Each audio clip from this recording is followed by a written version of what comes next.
Hi! This video will present my top 10 tips and tricks for making your experience with Flight Simulator 2020 the most pleasurable and least troublesome that it can be. I've covered some of these items in my other videos, but there's some stuff in here that I've never talked about before as well. These are not in any particular order. Any one of these could be number one. Let's get started. Manage your community folder to mitigate load times. Managing your community folder can be critical in reducing load times in the sim. When you add a scenery mod, for example, the load time of the sim can go up significantly depending upon the size of the mod. My system uses a dedicated SSD to run FS 2020, and it's also where my community folder is stored. The SSD is connected via Thunderbolt 3, and it's not slow. With nothing in the community folder, my base load time is 1 minute and 45 seconds to get to the main menu.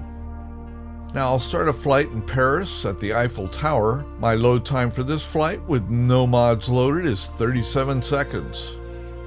I'll add this Paris scenery update, which weighs in at almost 2 gigabytes. Now my base load time increases from 1 minute 45 seconds to 3 minutes 25 seconds. And my load time for the flight increases from 37 seconds to 4 minutes and 27 seconds. That's quite a difference, so maintaining this file and keeping scenery out of it that you're not planning on using for a given sim session is really going to help your load times stay down. Linked in the description is a companion application called ModmanFX. You can use this to automate the management of your community folder. I don't use it because it's got an issue with my 5K display, but it's very well regarded and it might be a good option for you. Keeping your community folder as clean as possible will keep your load times to a minimum. Additionally, whenever a new patch is released for the sim, regardless of if it's bug fixes or a new world region update, you'll be best served by having your community folder empty in the event that one of your mods might be incompatible with the new patch. Searching for and actually finding animals. You might be aware that you could search for animals in the world map by typing their name or just the word fauna. Here I'm looking for pink flamingos and it gives me this location. But getting to the location is only half the battle. Then you need to locate the animals. The trick is to use the smart camera mode. Then fly in the direction that the camera is aimed, and there we have it. They don't have bird strikes implemented in the sim, or I might be in trouble here. Pop out your glass cockpit displays. In glass cockpits, you can pop out your primary flight display and multi-function displays and move them to a secondary monitor or use them on your main monitor. You can resize these very nicely. You open them up by pressing the right Alt key and then clicking on the display that you want to pop out. As soon as you hover the mouse over the display while you're holding down the right Alt key, a magnifying glass with a plus sign appears, and that means it's ready to pop the display out. This is a great option if you're not using a companion mapping app such as VFR Map, and I've got a link to my video on using that in the description as well. Some tricks to increase FPS. The ability to see the difference between 4K and full HD at 1920 by 1080 is greatly reduced when you're close to the display. If you're using FS 2020 on a PC where the display is less than 4 feet away from you and the display is 27 inches or less, it's likely you won't see a difference. Test it out for yourself and see. If you don't see a difference, you'd be best served by choosing the lower resolution and getting an FPS increase. Obviously, this also depends on the individual, but I run my 5K display at 1920 by 1080, and while I can see a little difference from 5K, it's very small and it essentially doubles my FPS by reducing it. Also, consider lowering your preset from Ultra down to High or even Medium, as the difference is not very big between these and the FPS gain can be significant. Lowering render scaling can also help a great deal.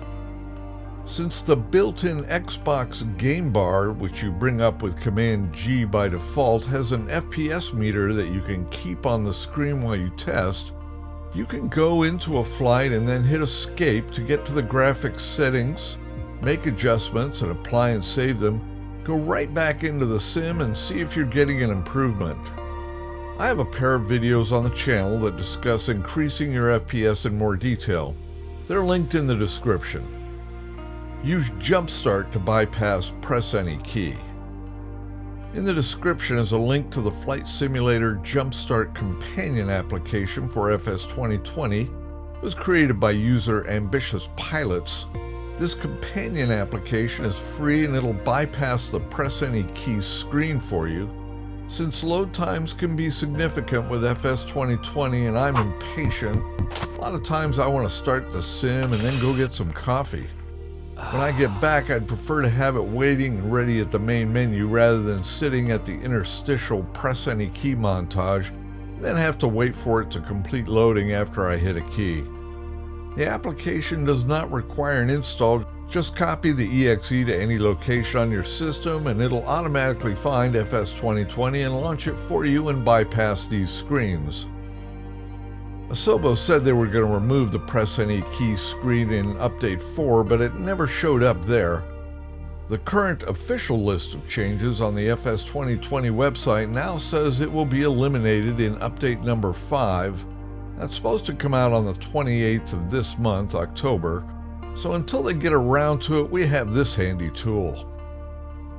Use Google Maps to get locations. To get to any location in the world quickly, load up Google Maps and search for your desired location. Once there, right mouse click on the spot you want to start your flight at and select What's Here. On the map you'll see this little marker that indicates the spot you'll get the location for. So if it's in the wrong spot, just repeat the process on the map to move it. This opens a small overlay at the bottom of the screen. Click on the link at the bottom of the overlay that indicates the GPS location. Now in the upper left, select and copy either the GPS or world coordinates to the clipboard using Ctrl-C. Back in the sim, in the world view, paste that value into the map search box using Ctrl-V like so, and click on the location value that'll appear at the bottom of the search results. Click on the word Custom, select as Departure, and click Fly as normal. As a small aside, you must set a departure point in order for the Fly button to activate. You can also use this location value in the manual cache map so you can find the spot you want to create a cache for. Use filters in the world map. Make sure to check out the filters in the world map. A lot of them are turned off by default to reduce display clutter, but there's a ton of interesting items that you can enable here, such as points of interest, airports broken out by type, animals, wind, and more. These are well worth checking out. Turning off the HUD for making better videos and screenshots. While the drone is a great tool for making dynamic shots of your flights, there may be times that you want to have the camera behave as it does when you are in the external view with the default camera. In Options, General, Camera, at the bottom of the section you'll find an option to turn the HUD off or on. This is also useful if you're using the preset camera angles from the showcase camera. It will include the HUD in those angles, unlike the drone camera. So when you switch to those presets, you can go in and turn off the HUD and get a nice clean looking image.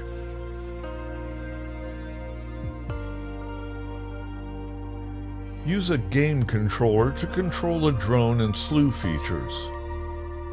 If you've got a game controller that you've successfully connected to your PC, you'll find that it makes an excellent control for the drone and for slewing.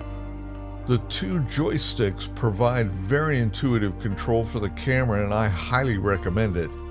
If you're using a PS4 DualShock controller and struggling to get it to work with Windows, I've linked to the DS4 Windows utility in the description that may overcome connecting issues with that game controller.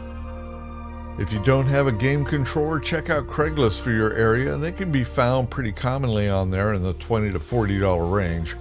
Just make sure to clean them thoroughly. They can get pretty nasty. An old toothbrush here is pretty effective. An older Xbox 360 controller may be an option since they supposedly plug right in and just work. I was never able to get my 360 controllers to work with Windows, and instead I use a PlayStation controller. It worked without any muss or fuss. I just plugged it in and it worked. No drivers, nothing. It worked the way the 360 controller was supposed to work, so that might be an option for you as well. Everyone's system is different, so your mileage may vary. And finally, get a flight stick. To get the full experience with your investment in FS 2020, you'd be well served to get a flight stick.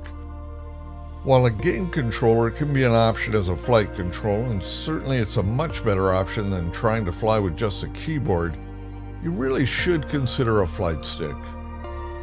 For example, the default controls for the rudder on the game controller for the PS4 are the R2 and L2 triggers. These provide only an on or off state to the sim, so when you attempt to make a nice coordinated turn, you get 100% rudder or nothing. This is the same thing you'll get with the keyboard controls as well. It's really not what you want. I understand folks have space limitations and might not have room for a stick or yoke plus a throttle cluster and rudder pedals, but there are some good options available that don't take up a lot of room. If price is a consideration, and let's be honest, when isn't it? Craigslist is also a great option to pick up a used flight control stick. The Thrustmaster T-Flight HOTAS X is a great compact option. It combines a throttle control with the stick. You can control your rudder without using pedals by twisting the stick left and right. It's got a plethora of buttons you can assign. It's pretty cheap as well, coming in at around $65. So there you have it, my top 10 tips. I hope you got something out of this video, even if you're an expert with FS 2020. That's it for this video, and until the next video, take care.